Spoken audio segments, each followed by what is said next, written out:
Hello, everyone. Happy Advent, and welcome to the second Sunday of Advent.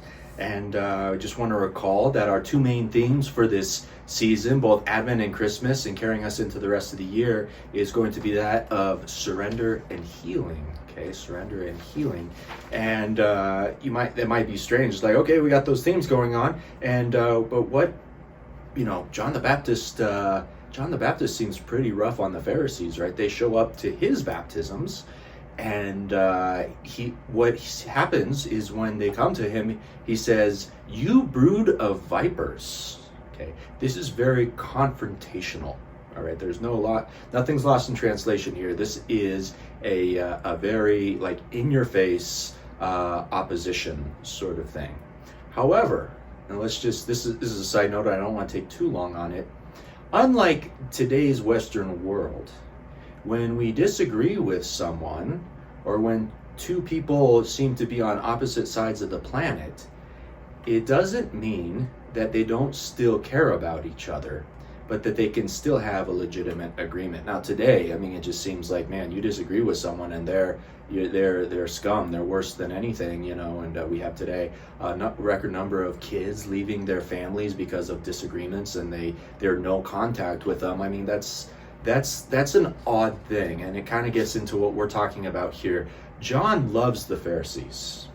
There's no way he can't love the Pharisees, because the reason that he's doing what he's doing is out of love for God, and they're doing what they're doing out of love for God, but they have completely different perspectives on how to pursue that.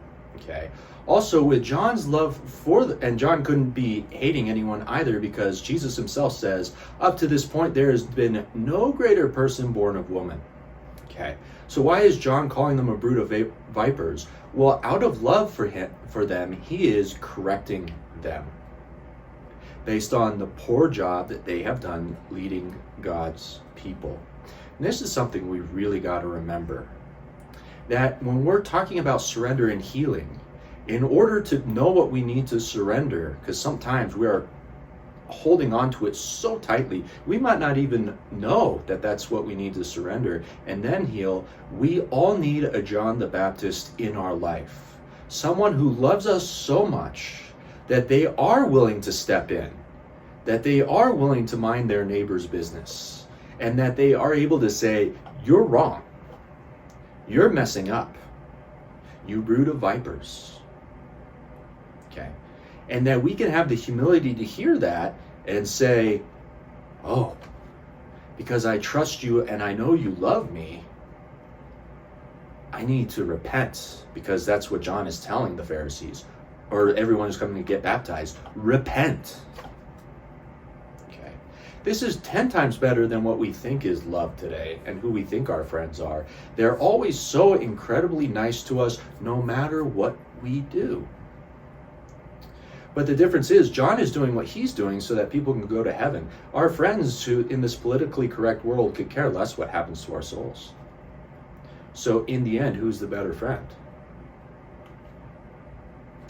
I would have someone correct me every day for the rest of my life if it gets me into heaven, rather than ending up in hell, but I had really nice friends. Okay, so that's what John is doing. John ultimately wants the Pharisees to convert, to lead God's people correctly so that all can be well. That's exactly what's going on. And when we've received certain corrections, even though we might not have appreciated it at this time, later on when we realize we needed that, we can surrender that very thing to Jesus so that the King and Divine Physician can then begin to heal us. This is so incredibly important.